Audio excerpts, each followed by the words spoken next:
Hello नमस्कार, कैसे हैं आप सब लोग? क्या हाल चाल है आपके? मेरा नाम है राज राजौरी और स्वागत है आपका एक बार फिर सीएस एकेडमी के एक और नई वीडियो में। तो हम पढ़े थे क्लास 10th की केमिस्ट्री, जिसमें हमने पहला और दूसरा चैप्टर हमारा कंप्लीट कर लिया था। और आज हमारा केमिस्ट्री का तीसरा चैप्टर है जिसका नाम है मेटल्स और नॉन मेटल्स। तो आज हम मेटल्स और नॉन मेटल्स के बारे में पढ़ने वाले। उसके पहले चैनल को फटाफट से सब्सक्राइब कर लीजिए और वीडियो की लिंक अपने दोस्तों के साथ भी शेयर कर दीजिए और बेल आइकन को भी जरूर दबा दीजिए ताकि मेरे अगले वीडियो का नोटिफिकेशन आप सभी तक फटाफट से पहुंच जाए। चैप्टर की शुरुआत करने से पहले हम चैप्टर का पूरा ओवरव्यू देख लेते हैं कि इस चैप्टर में कौन कौन से टॉपिक्स हैं जिनके बारे में हम चर्चा करेंगे। क्लास के अंदर कौन कौन से टॉपिक है जिनको हम डिटेल में पढ़ने वाले हैं। तो हमारी एनसीईआरटी का एक एक टॉपिक हम कवर करके करके चलेंगे। तो चैप्टर का ओवरव्यू देख लें। क्या है, सबसे पहले हम मेटल्स के बारे में पढ़ेंगे कि मेटल्स क्या होते हैं। नॉन मेटल्स के बारे में पढ़ेंगे कि नॉन मेटल्स क्या होती हैं। मेटल्स की फिजिकल प्रॉपर्टीज के बारे में पढ़ेंगे और नॉन मेटल्स की फिजिकल प्रॉपर्टीज के बारे में पढ़ेंगे। केमिकल प्रॉपर्टीज क्या होती है मेटल्स की, उनके बारे में पढ़ेंगे। और क्या, रिएक्शंस, रिएक्शंस भी पढ़ेंगे। बहुत इंपॉर्टेंट रिएक्शन है, यहाँ से एग्जाम में इन रिएक्शंस को काफी ज्यादा बार पूछा गया है। तो पूछ लिया जाता है कि जब मेटल्स और नॉन मेटल्स ऑक्सीजन के साथ क्रिया करती है तो क्या होता है, H2O के साथ, पानी के साथ क्रिया करती है तो क्या होता है, एसिड के साथ क्रिया करेगी, हमारे अम्ल के साथ क्रिया करेगी तो क्या होगी, और मेटल्स और नॉन मेटल्स आपस में क्रिया करेंगी तो क्या होगा। इनके बारे में बहुत अच्छे से पढ़ेंगे। और इसके बारे में पढ़ेंगे, और इसको बोलते हैं हम अयस्क। क्या बोलते हैं, अयस्क। तो धात्विक अयस्क क्या होते हैं, मेटेलिक अयस्क और क्या होते हैं उनके बारे में हम पढ़ेंगे। अक्यूरेंस ऑफ मेटल्स, कहाँ से मिलती है उन्हें, उनकी प्राप्ति कैसे की जाती है, उनके बारे में पढ़ेंगे। और कोरोशन, संक्षारण के बारे में हम पढ़ेंगे। इसके अलावा और क्या है, प्रिवेंशन ऑफ कोरोशन, संक्षारण से बचाने के लिए उनकी सुरक्षा कैसे की जाती है धातुओं की, उनके बारे में पढ़ेंगे। ठीक है, तो ये सारी फिजिकल प्रॉपर्टीज, भौतिक गुणधर्म और रासायनिक गुणधर्मों के बारे में हम पूरे अच्छे से विस्तार से चर्चा करेंगे। ठीक है, तो चैप्टर की शुरुआत हम करेंगे मेटल्स और नॉन मेटल्स के साथ। ठीक है, आगे बढ़ते हैं। और आज हमारा जो चैप्टर है वो क्या है, केमिस्ट्री का चैप्टर थर्ड, जिसका नाम क्या है, मेटल और नॉन मेटल। क्या कहते हैं हम इसको हिंदी में, धातुएं और नॉन मेटल को क्या बोलते हैं, अधातुएं।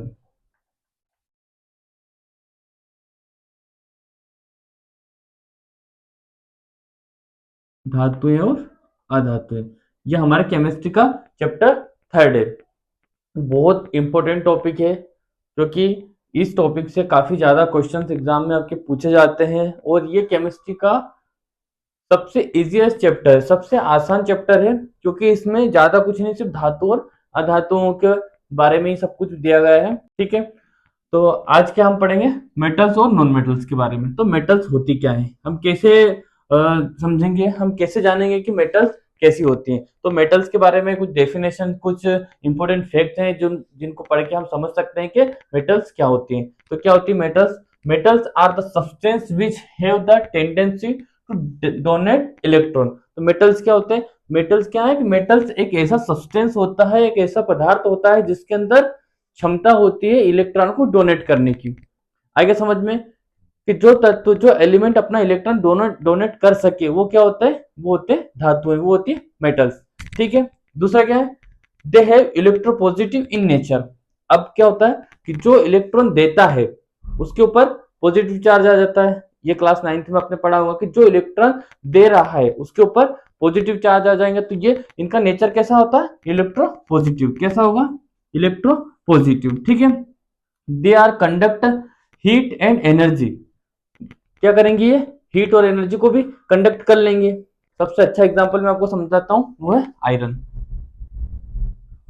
आयरन सभी ने देखा होगा, कोई भी ऐसा बच्चा नहीं होगा जो आयरन या लोहे से परिचित नहीं होगा। सभी को कभी ना कभी करंट लगा ही होगा। तो आप बहुत अच्छे से आयरन को समझते हैं, आयरन को जानते हैं कि आयरन क्या होता है। आयरन के अंदर जब भी किसी आयरन रोड के अंदर कोई इलेक्ट्रिसिटी पास हो रही हो, अगर हम गलती से उससे टच कर लेते हैं तो हमें क्या झटका लगता है, करंट लगता है। तो आपने देखा होगा उसके अंदर क्या हो रहा है, उसके अंदर इलेक्ट्रिसिटी पास हो रही है, वो क्या कर रही है, इलेक्ट्रिसिटी को कंडक्ट कर रहा है। नेक्स्ट क्या है, इलेक्ट्रिसिटी एंड हीट। क्या हीट, ऊर्जा से आप सभी परिचित होंगे कि जब भी किसी लोहे की राड को गर्म करते हैं और अगर आप उसको हल्के से हाथ से टच कर लेते हैं तो आपका हाथ जल जाता है। तो क्या करता है, वो इलेक्ट्रिसिटी और हीट को क्या करता है, कंडक्ट करता है। तो मेटल समझ में आ गया कि मेटल्स क्या होती है। मेटल एक ऐसे सब्सटेंस होते हैं जिनके अंदर इलेक्ट्रॉन को डोनेट करने की क्षमता होती है, और डोनेट करने की वजह से क्या आ जाता है, उनके अंदर पॉजिटिव चार्ज आ जाता है और उनके अंदर हीट और इलेक्ट्रिसिटी पास करने की क्षमता होती है, जो कंडक्ट करते हैं इलेक्ट्रिसिटी और हीट को। अगला क्या है, नॉन मेटल्स। तो नॉन मेटल्स को कैसे पहचानेंगे, देखना, non metals are the elements which form negative ions by accepting or gaining electrons. तो नॉन मेटल्स क्या होती हैं, नॉन मेटल्स इलेक्ट्रॉन को ग्रहण करती है, इलेक्ट्रॉन को ग्रहण करने की वजह से उन पे क्या आ जाता है, नेगेटिव चार्ज आ जाता है। तो जितने भी एलिमेंट्स ऐसे होते हैं जो इलेक्ट्रॉन को ग्रहण करते हैं, जिनके वजह से उनके ऊपर नेगेटिव चार्ज आ जाता है, वो सारी क्या होती है, वो सारी नॉन मेटल्स होती है। क्या होती है, नॉन मेटल्स होती है। और क्या है, नॉन मेटल्स यूजुअली हैव 4, 5, 6 और 7 इलेक्ट्रॉन इन आउटर शेल। आपने न्यूलैंड का अष्टक नियम पढ़ा होगा, मैं आपको समझा देता हूं। आपने न्यूलैंड का अष्टक नियम पढ़ा होगा, जिसका नियम था 2, 8, 8, 18, 18, 32। इनके हिसाब से किसी भी एलिमेंट का जो पहला सर्कल होता है, पहला सेल होता है, उसके अंदर कितने इलेक्ट्रॉन होने चाहिए, एलिमेंट के अंदर 2, दूसरे सर्कल में 8, तीसरे सर्कल में 8, चौथे सर्कल में 18, पांचवें सर्कल में 18 और आखिरी में 32। जो एलिमेंट इस सर्कल के हिसाब से अपने तत्वों को अपने सर्कल के अंदर व्यवस्थित रखता है, जिसका अष्टक कंप्लीट होता है, जो ना किसी से इलेक्ट्रॉन शेयर करता है, ना किसी से इलेक्ट्रॉन को ग्रहण करता है, वो क्या कहलाती है, वो सारी अक्रिय गैसें कहलाती है। और मेटल्स क्या होती है, अभी हमने पढ़ा था कि मेटल्स क्या करती है, अपने आउटर सेल के इलेक्ट्रॉन को क्या करती है, अष्टक पूरा करने के लिए किसी दूसरे तत्व को दे देती है। तो जिसको वो देती है उस पर कैसे, उस पर नेगेटिव चार्ज आ जाता है, और जो खुद देता है उस पर क्या आ जाता है, पॉजिटिव चार्ज आ जाता है। एक एग्जांपल समझते हैं।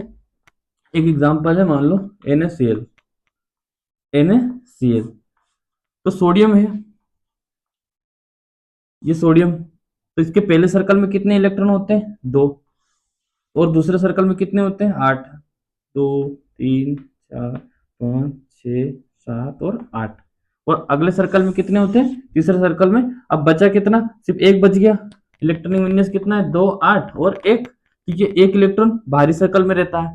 तो ये अपना अष्टक पूरा करने के लिए क्या करता है, Cl को एक इलेक्ट्रॉन अपना दे देता है। ये हो गया अपना क्लोरीन, पहला सर्कल, दूसरा सर्कल और तीसरा सर्कल। तो इसके पहले सर्कल में होते हैं 2 इलेक्ट्रॉन, तीसरे सर्कल में होते हैं 1, 2, 3, 4, 5, 6, 7 और ये 8।